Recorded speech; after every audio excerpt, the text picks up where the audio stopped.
So Oracle had earnings yesterday, and it was an absolute blowout. The stock's up 10%. The God candle. The God candle. I like that. It's still way down from the crazy highs of last September. So it's a $470 billion company now. Not bad, but not quite the almost $1 trillion company that it was last year.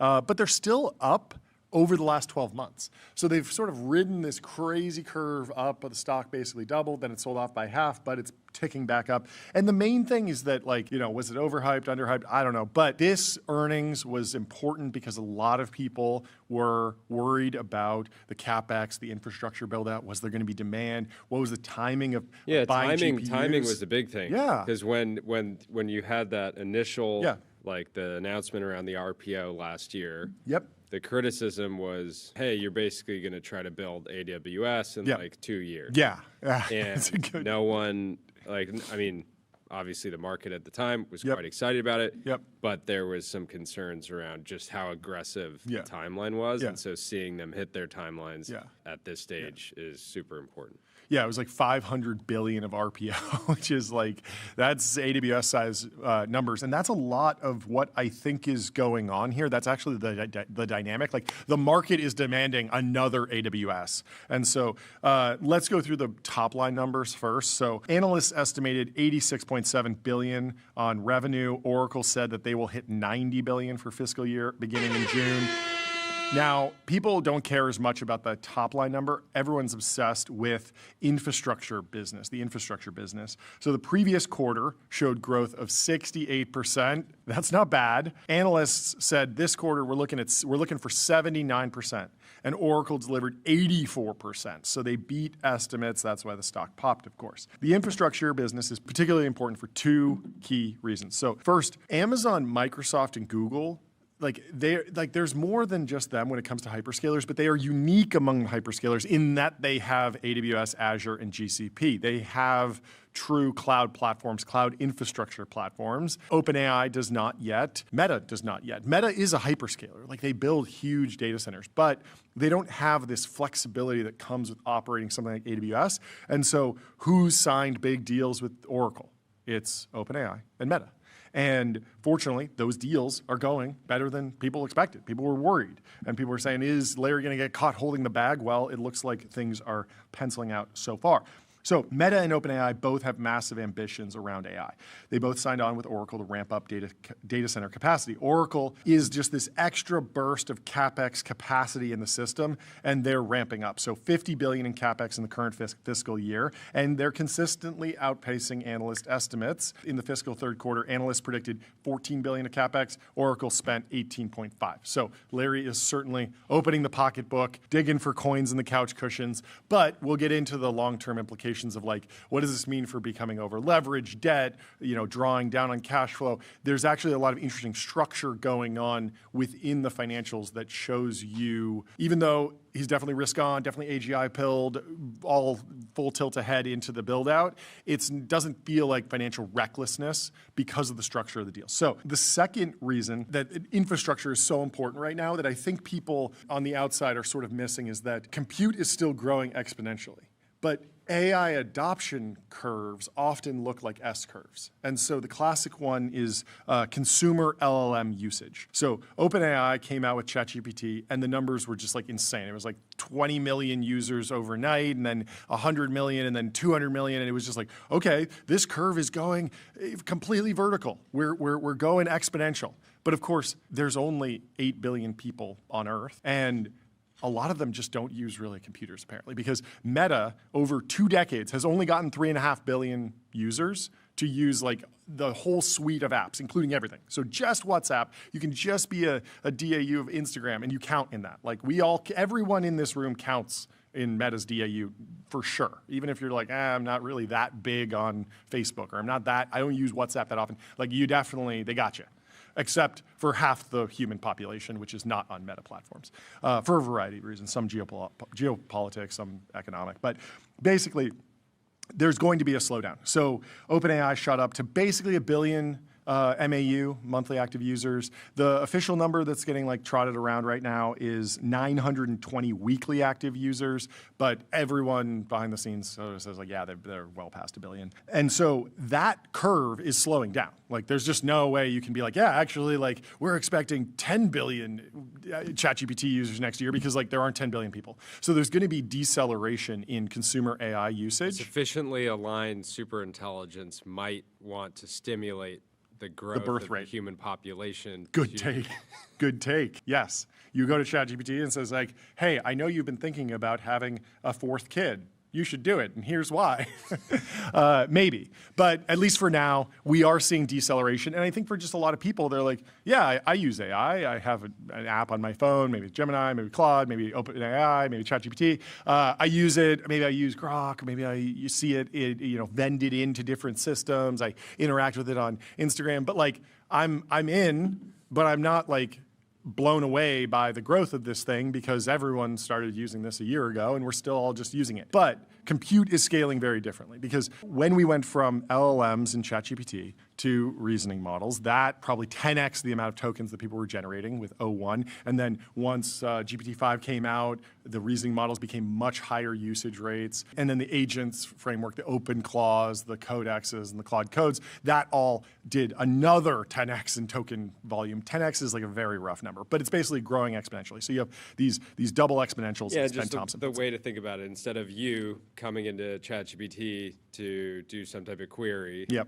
you're effectively one person yep, can effectively multiply themselves by yep, 10, 20, yeah, and then it's just constantly yeah, using it all day long, yep, all day long, all yep, day long. The actual like experience surface area and the number of people that are like trying AI for the first time is, decelerating because everyone's tried it. But compute is still 10xing. So token consumption per user is exploding, and OpenClaw and agents like Codex and Claude Code are also an early part of the S-curve adoption. So we're still in that, it's still in that exponential. They're melting GPU fleets. There was some viral bear posting about how Oracle was in financial trouble because of the economics of their infrastructure bets. So naturally, they have to buy the GPUs before they can rack them and sell them as infrastructure. This is business 101, but people were maybe surprised by that or something. There was a whole press cycle about this, and it seemed very silly at the time, and I think everyone was like, yeah, this is exactly what we expected. But a lot of people From the people that brought you the 1 gigabyte data center. Similar crowd, potentially, but there was a lot of fear around that, and some of that is legitimate, because if GPUs depreciated really quickly, Oracle had to buy the GPUs, they had to send the money to NVIDIA a year in advance, and then it took them 2 years to get them into data centers and actually do the deals and all this stuff. That would have been a squeeze on cash flow for sure, but that's not what happened. We have some hard data on profitability now, and Oracle is, first up, they're on or ahead of schedule with 90% of the capacity deliveries, and that means happy customers. And then second, gross margins actually improved. So guidance was 30%, and they hit 32%. So Oracle's AI infrastructure is profitable the moment it comes online, and they're also increasing that backlog. They increased the backlog of RPO, remaining performance obligations, to $553 billion. So customers are happy, they're ramping, and the demand is just flowing in the right direction. Companies and consumers are happy to pay for AI tools and LLM tokens. Labs and AI inference providers are happy to pay Oracle for infrastructure without crazy delays. And this means Oracle doesn't need to get into dangerous financial engineering territory where they need to go crazy negative cash flow, issue a bunch of equity, issue a bunch of debt. And we saw the God candle print. The Kobayashi letter shared Oracle stock surges over 8% after beating earnings and posting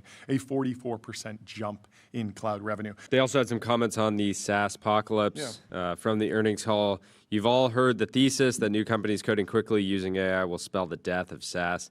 I don't agree with that at all. Mm-hmm. I do think that AI tools and their coding capabilities would be a threat if we weren't adopting them, but we are, and very rapidly. Mm-hmm. Oracle is using the best AI coding tools and the best developers. The use of AI coding tools inside Oracle is enabling smaller engineering teams to deliver more complete solutions to our customers more quickly. We are building brand new SaaS products using AI, and also embedding AI agents right into our existing application suites. Mm-hmm. By embracing AI with small engineering teams, we have built 3 brand new CX applications. Let's give it up for customer service. And our new website generator They said, in fact, we just used the website generator to build and launch the new Dog Oracle fooding. website. Let's go. How does it look? It's beautiful. It's amazing. It looks AI generated. It's very good. It opens with just 8 buttons. Cloud, multi-AI database, multi-cloud AI database, AI data platform, cloud at customer. You might not Fusion, like Alt the Suite. design of this, but this is peak. This is peak performance. Look at this. Look at this. This is I like in the way the buttons lay out horizontally is particularly crazy. So we need to go back in time to understand Larry Ellison, because in 2013, Vanity Fair wrote a profile about Larry Ellison that is absolutely unhinged. I've never seen a profile like this about a tech CEO. At the time, he was easily the richest man in California with $6 billion. Oracle CEO Larry Ellison, co-founder of the world's second largest software company, is Silicon Valley's most... This is from the June 1997 This is archive, right? issue. This is 1997 issue. This has been uploaded to Vanity Fair in 2013. Sorry. This is from 1997. So right in the heat of the dot-com boom, things are just kicking off. We are far from the crash. Everything is off. Genuinely incredible that back then you could be the richest man with a paltry $6 billion. It's crazy. That's like an acqui-hire these days. It actually is. Love from. I know. Oh yeah, love from. I was thinking of windsurf, but the fact that we're thinking of multiple is insane.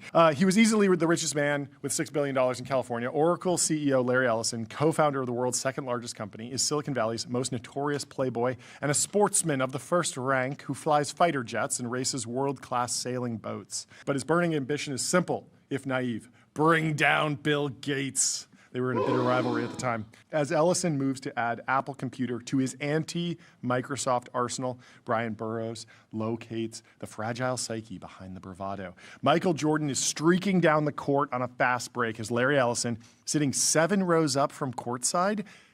Weird, right? Is that a better seat? I don't know enough about basketball. I just think $6 billion. Maybe he wasn't liquid. Maybe he just couldn't afford the actual courtside seat. It seems crazy, right, that he's 7 rows up. Although, I don't know, he's having fun because he's at the United Center in Chicago, and he begins enthusiastically telling the story of Rupert Murdoch's severed fingertip. This is a crazy story. I had no idea that this happened. It happened when Murdoch was crewing on Ellison's championship sailboat, the Sayonara, making coffee and handling minor chores during a race off the south coast of Australia in 1995. You're just like the guy who's just going to hang out and like, hey, you don't really know anything about this. You're just on this boat for fun. Make me coffee. And it's Rupert Murdoch, which is insane. We got to shake Rupert's hand. I didn't notice any missing. We're going to get to that. I didn't notice any missing what happened? fingertips. So, just as the race ended, Murdoch made the mistake of grasping an overhead rope, which promptly shot through his hand, ripping the tip off of one of his fingers. He didn't say anything. He just kind of put his finger in his mouth, sucking on it, Ellison says, chuckling. Brutal. I can't remember who picked up Rupert's finger, but we picked it up and put it in a plastic bag and put him in the chase boat. That night, after successful emergency microsurgery, well, there's microsurgery. I guess it wasn't that big of a deal, but that seems insane that they had to reattach this finger. They do the emergency microsurgery at an Australian hospital. Murdoch amazed Ellison and his crew by making it to the after party. And then several days later, by crewing again on a race to the Tasmanian capital of Hobart. And Rupert Murdoch, it's not like he was 25 in 1997. I'm pretty sure he was in his 50s. He's 95 now. Yeah, so he must have been almost closer to 70. Yeah, wow, that is incredible. Of course, Ellison says with his little boy's grin, that doesn't alter the fact that his coffee was horrible. I mean, the man runs a great company, but his coffee sucks. It's incredible. Over the course of the Bulls' pounding of the Indiana Pacers, Ellison, who grew up on Chicago's tough South Side and remains an avid Bulls fan, breaks into lusty cheering and joking boasts. I can do that, he shouts after one thunderous Jordan dunk. Such a crazy heckle. Heckling from the Michael seventh row. From the 7th row. You didn't upgrade to the front courtside seat, but you're still heckling none other than Michael Jordan. To gossip about nearly every power player at the nexus of technology and communications in the 1990s. His arch rival, Bill Gates, his best friend, Steve Jobs, his business partner, Mike Milken, Mike Ovitz, Ted Turner, Murdoch. He just piloted his Cessna Citation into Chicago's downtown Meigs Field from New York, where he spent the previous day in meetings with Viacom, Sumner Redstone, Intel's Andy Grove, and Ray Smith of Bell Atlantic. So you may be wondering. You might think it's crazy. He's piloting his own Cessna, but during that era, he was getting into dogfights with his son. Right? Exactly. He needs something more agile. He can't be flying a 737, 747 at that time. For one thing, Ellison is the wealthiest American you've probably never heard of. With a fortune estimated at $6 billion, he is easily the richest man in California. Think 3 David Geffens,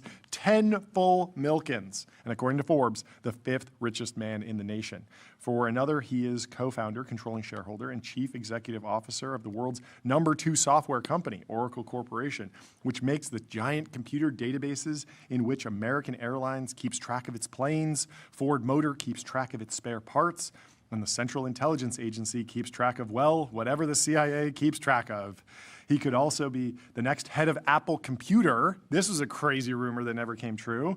The famed but faltering industry icon he has been eyeing for the past 2 years at the end of March. Ellison surprised Silicon Valley by suggesting that he was about to launch a takeover bid for the company. So he was friends with Steve Jobs, but was like, it was underperforming all the way until the iPhone, basically. But the 90s were like a very rough time for Apple as they sort of rebuilt. Tim Cook, of course, joined and did a ton of work to improve the supply chain, get them to the place where they are today, where they've been so dominant. On top of all that, Ellison is the mind behind the most talked about new idea in computing in the last 2 years, the network computer, known as the NC, a stripped-down personal computer that stores its files on a network instead of a hard drive. It doesn't have to use Microsoft's omnipresent Windows operating system. The NC represents one of the stiffest challenges yet to Bill Gates' dominance of personal computing. It's the original Mac Mini. There was a time a few months back, for instance, when he created a stir by going on Oprah to talk about the NC. He goes on Oprah and is like, we got to talk about network computers. We got to talk about network computing. Guess what? It's headless. You're not going to need Windows. And they're like, what? So he's talking about the NC, only to have the show take a sharp turn toward his personal affairs when he confessed that he had yet to find the right woman to fill the void in his life. After his Oprah appearance, Oracle's phone lines were jammed with thousands of calls from women. The joke inside Oracle was that the company's new recording would be, press 1 if you want information on Oracle's products. Press 2 if you want information on Oracle's services. Press 3 if you want to fill the void in Larry's life. Larry would have loved Instagram DMs. Insane. It's one of the craziest profiles. We don't have time to go through all of it. Julia writes, is Paramount's AI-first merger a force multiplier or Flyboys all over again? Hollywood is bracing for layoffs and big creative changes if the Paramount-Warner Brothers Discovery mega merger goes through. So there's a very funny vignette to start this Vanity Fair piece by Julia Black, where she's talking about she went to A16Z's American Dynamism Summit and was asking people there about media. So she was talking to a media executive in line for the bar. And he predicted countless small indie outlets catering to highly niche audiences. Love that prediction. And then he says, and then David Ellison's Skynet, he deadpanned. The Terminator reference was the kind of thing CGI explosion fanatic Ellison might actually appreciate. And the joke being dropped at a defense tech event in DC goes to show how many different industries, from tech to politics, are keeping an eye on the M&A drama unfolding in Hollywood this month. The merger brings together dozens of media properties: Paramount, Warner Brothers, HBO, CBS, TikTok, Oracle, Silicon Valley's ties. There's a lot of stuff that's going together. But they're going to be using AI to streamline back office. They're going to move to Oracle Cloud databases to centralize everything. These are standard M&A things. Everyone's worried about layoffs. Might happen. People are particularly worried about one of the 2 physical studios that they own selling, I think they got to give us a call because we're looking for a new Ultra Dome, and nothing would be greater than having the entire Warner Brothers studio to ourselves. We're like, today on TBPN, Yeah, ideally we'd have a launching campus. a car off of we're going to light ourselves on fire. You really can't do that in these studios. But, they want to produce 30 films. Realistically, how many of those are going to be shot in Hollywood studios? Does it make sense financially to do some stuff in Atlanta, some stuff in Toronto, some stuff overseas? It all depends on where the moviegoer's taste lands, what ticket sales are like. Paramount right now is saying, look, layoffs aren't really the primary way we are going to get consolidation or value here. What did they say? They said something like layoffs, a rumor. Let me see. The layoff fears are overblown. Synergies will be achieved in 6 key areas. Jobs are not the majority. I did give a quote here. Julia writes, AI could unlock new potential for Warner Brothers Discovery treasure trove IP from Harry Potter to DC Comics. For that potential, Ellison and company are paying a hefty $110 billion, a number that was driven up by a fierce bidding war with Netflix. And I said, the Ellison family is fascinating. On one hand, you have the very aggressively AGI-pilled Larry. I love that I snuck AGI-pilled into the Vanity Fair. AGI-pilled Larry building the future, investing heavily in Oracle data centers. And on the other side, you have David buying the past, accumulating intellectual property that feels impossible to rebuild. The duo is basically long slop and long anti-slop. And so this is an interesting They're game. hedged. I think it Market makes neutral. sense. I actually don't think it's market neutral. I think they genuinely believe that both generative AI will accelerate and the value of intellectual property will increase. It's not, oh, we're going to live in a future where we're all watching The Dark Knight on film in theaters again, or we're watching Gen AI Sora feeds. We're doing both, and they're actually going to meet. And so I believe that they are long both of those. It's not a market neutral bet, in my opinion. Will they have the creative freedom, or will Larry Ellison step in and put his thumb on the scale and try and inject a little bit? And there is real cause for concern. We actually got a little leak here of a script for what could potentially the be 7th synergy. Yeah, right? for what could be the next Batman film. So this is called Batman, The Dark Knight Migrates. So we're going to do a little table read of The Dark Knight Migrates. It starts in the Batcave at night. Batman stands before an enormous monitor. Alfred approaches with tea. You'll be Batman, Jordi. Sir, the Riddler has taken Gotham's entire power grid hostage. He's encrypted every system in the city. Pull up the city infrastructure schematics, Alfred. I'm afraid I can't, sir. Our on-premise servers are buckling under the load. If only we had a cloud-based solution with autonomous threat detection and built-in machine learning. Alfred, launch the Oracle Cloud Infrastructure Console. Oh, so the integrating sponsored content for Oracle, that's how you monetize the Warner Brothers IP. Yeah, the DC universe. Alfred looks visibly relieved. Right away, sir. Spinning up an OCI tenancy now. I've taken the liberty of provisioning a few Ampere compute instances as well. They have an excellent price to performance ratio, I might add. So they're giving the viewer what they want. They want the story of Batman, but they're also sneaking in just a little bit of extra detail about Oracle's offerings. And migrate the back computers databases, all of them. Oracle does do great migrations. To Oracle Autonomous Database, sir? Is there another kind? It does patch and tune itself, sir, which is fortunate, since I also have to iron your capes. See, they're still putting in the cape ironing. That's still in the Batman world. You're getting a little Oracle, but you're also getting a lot of Batman. So now let's shift over to the Riddler's hideout. Tyler, would you like to be the Riddler? Yep. Okay, I'll be the henchman. Riddler is in front of a wall of monitors showing Gotham in chaos. Okay. Riddle me this, Batman. What has no locks but can't be opened? Gotham's grid. I've encrypted it with my own proprietary algorithm running on 7 different NoSQL databases held together with Python scripts. Oh, that's a nightmare. Boss, the systems are getting kind of laggy, says Henchman 1. Just restart the servers. Which ones? There's like 400. All of them. Oh, no. So we go back to the Batcave. Batman types furiously. Oracle logos glow softly on every screen. A hologram of Larry Ellison rotates slowly in the background for no discernible reason.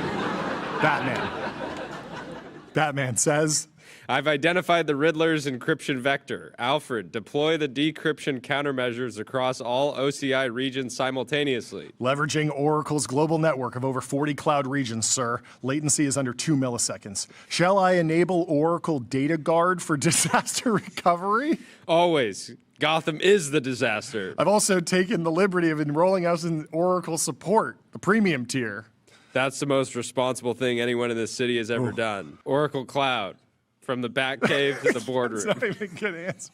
He fires his grapple gun and vanishes into the night. The bat signal illuminates the sky, but tonight it's shaped like the Oracle logo. Gordon, alone, quietly. I really should talk to him about this. Smash cut to black. Title card, Oracle, the Cloud Batman Trust. Shouldn't you? So, there's an interesting call sheet out there today. Which companies will release a fully AI-generated multi-episode scripted series before 2027? Overall, it's pretty low. It's 16% for Netflix, 14% for Disney. Remember, Disney has a deal with OpenAI alongside Sora, but Disney has not said, oh, okay, yeah, we're actually going to do this. And Paramount Plus is at 10%. Of course, David Ellison has been talking about AI mostly in the enterprise, mostly actually unironically in OCI and Oracle databases. I would expect Paramount to not want to be the first mover here. Odd Lots has a new episode on the impending fertilizer crisis. Yes. They say, we all know that the war with Iran has sent oil prices spiking, but it's also pushing up the cost of all sorts of chemicals, including fertilizers and other nitrogen products that are essential for food production. This is all happening at the worst possible time, just before the spring planting season when fertilizer is most needed. And while farmers have seen higher spot prices for things like urea before, which is a fertilizer, notably back in 2022, there are already signs that this crisis might be worse. So how is fertilizer actually made? And what do higher fertilizer costs mean for farmers and food prices? Oh, I love Odd Lots. It's so good how deep they get into the supply chain. Over in the oil world, the IEA has approved releasing 400 million barrels of crude oil reserves in effect to lower oil prices, the largest emergency oil release in history. How is oil trading today? It's at $86 a barrel for crude oil, up 5% today. Little coverage here on the Jones Act. The Jones Act has 4 requirements. Vessels must be U.S. built. Vessels must be U.S. owned. Vessels must be U.S. crewed. Vessels must be U.S. flags. The crippling part of the Jones Act is that U.S. built U.S. shipyards, for a variety of reasons, are incredibly inefficient. We don't have that many of them, and they cost about 5 times what a ship from South Korea would cost. As a person who actually believes in trade, I fully would love for South Korea to become our U.S. shipyard. We just buy ships from them because they're good at making them. Coastal water transport in the U.S. could be 60% cheaper. Because of the Jones Act, it's actually cheaper to ship goods from the U.S. to a foreign country and back to the U.S. than between 2 ports, which is completely bonkers insane. As a byproduct, we have killed all the growth within the Mississippi, which should be the most powerful inland economic advantage in the world. Maintaining the requirement of U.S. owned, U.S. crewed, and U.S. flagged is perfectly fine and in line with my general national security concerns, but U.S. built has destroyed our shipping industry. There's tens of billions of GDP lying on the table here, and a direct step in reducing our dependency on foreign suppliers. It's also how you kickstart rebuilding an American shipyard industry. If you 10x the number of U.S. ships working in ports, you start building all of these maintenance businesses at U.S. ports and the demand increases. The U.S. bill requirement of the Jones Act is horrifically destructive to America, and in particular, horrifically destructive to middle America, and it should be destroyed. The Jones Act, the last gasp of the prohibition, is signed into law by President Calvin Coolidge. Since 1920, when the 18th Amendment went into effect, the United States had banned the production, importation, and sale of alcoholic beverages. But the laws had been ineffective at actually stopping the consumption of alcohol. The Jones Act strengthened the federal penalties for bootlegging. Of course, within 5 years, the country ended up rejecting prohibition and repealing the 18th Amendment. But we'll end with this post from Zag, Lefty Zag on X, said T100 Wednesday, and posts a photo of reading the business and finance section, today's newspaper, today's Wall Street Journal. I love seeing that. On what appears to be some sort of private aircraft. Someone asked, and they said, what type of plane and where are you headed? And Zag said, King Air, short flight, staying in North Carolina, took Rev's plane for a spin. So they're all having fun. Well, go have fun. Naval says AI is going to drain a lot of moats. Okay. And we have some advice. Keep a hose in the moat and put some alligators in it. Okay. Well, I believe we do have the end credits. We have a new outro for you today. And we worked very hard on this. So we hope you appreciate it. We hope that you enjoy. We hope you enjoyed this show today. It's been an honor. Whirlwind tour. I really enjoyed. We have a special show tomorrow. We do. In person. We will be somewhere. in person, and we have a very special show on Friday. That one's going to be special. The Friday too. show is so stacked. Subscribe to maybe the most our Substack, TBPN.com. Leave us 5 stars on Apple Podcasts, and see you tomorrow.